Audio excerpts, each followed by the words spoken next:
Welcome back to Football Signal HQ, the place where the noise stops and the football signal begins. The FIFA World Cup is finally here. In a couple of hours, the game between South Africa and Mexico is going to be kicking off.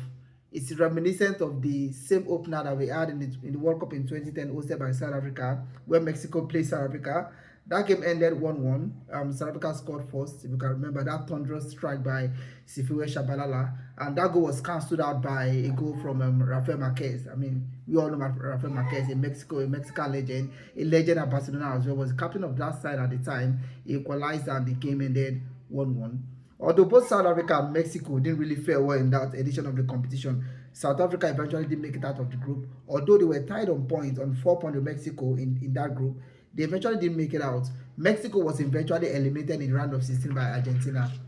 I think Chicharito of Manchester United scored the only goal for them in that edition of the competition. So we are going to have like a replay of that World Cup opener in this edition of the competition as well. So we're having a repetition of that. Mexico and South Africa is going to be kicking off very soon. The long anticipated World Cup that is hosted by Mexico, USA, and Canada is really finally here. And how did both South Africa and Mexico end up qualifying for this edition of the World Cup? For Mexico, they qualified automatically as host of the competition. So alongside US and Canada, that got automatic qualification. So they qualified automatically. For South Africa, they qualified automatically from the African qualifying rounds in the CAF qualifying round. So they were in the same group with Nigeria, Rwanda, Zimbabwe, Lesotho, and Benin Republic. So for in the African qualifier, any team that finished top of their qualifying group qualified automatically. South Africa finished first and they automatically qualified as one of the representatives of Africa at this edition of the competition. Africa is going to be presenting 10 teams at this edition of the World Cup for the first time ever. 9 teams are qualified automatically and one extra slot that qualified via the intercontinental playoff round, and that was Congo. So South Africa finished top of that group despite some little mishap that they suffer during the qualifier. They got 3 points deducted for fielding an ineligible player in Tebogo Mokoena. So they fielded him in one of their qualifying games against Lesotho. The point that they amassed against Lesotho was eventually deducted, but that still did not derail them. So they still eventually qualified automatically, and Mexico qualified automatically as one of the hosts of the competition.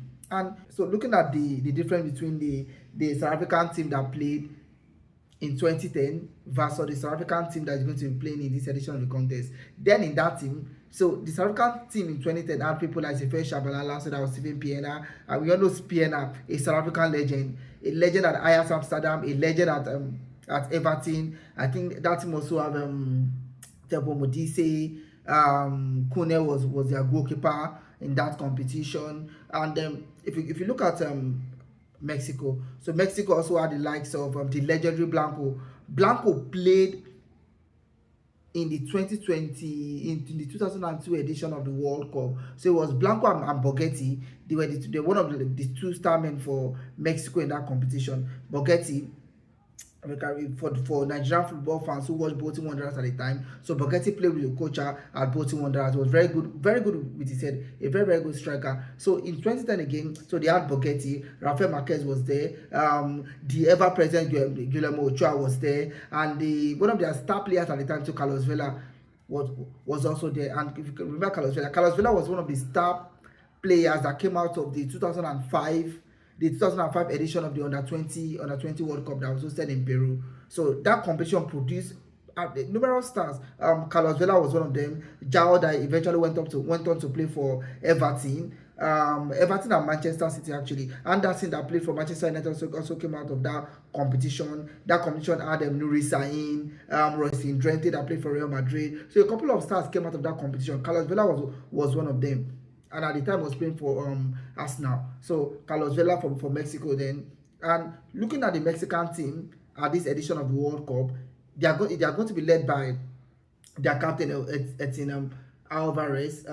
Guillermo Ochoa is also there. There is Santiago Jimenez, and a couple of other players that they are counting on to lay them out in this World Cup. So for South Africa, there's Tebugo Mokoena, there is Rowan Williams, there's Larry Foster, the Premier League striker for Burnley, and a few other players too for South Africa that they are counting on in this edition of the World Cup. So it's going to be an exciting game. It's a game that, I mean, the whole world is going to be watching. It's a World Cup opener. And how do I think this game is actually going to end? It's going to be killing contested, in my opinion. What I see is actually a 2-2 draw. I don't see either of them like taking the day and defeating the other team. So I think the match is going to end in a 2-2 draw. I mean, a goalless draw for a World Cup opener is going to be quite boring. So I see this ending in a 2-2 draw between Mexico and South Africa, and I also see them, I mean, giving us a very amazing football and a very good opening to the World Cup. So yeah, so let's look forward, countdown to that. When that game ends, I'm going to do a quick preview of the game as well, to talk about, you know, how it all went down, you know, if there's any controversies, you know, just to come and discuss the event of the game as well. So thank you so much, and I'll catch you after the game.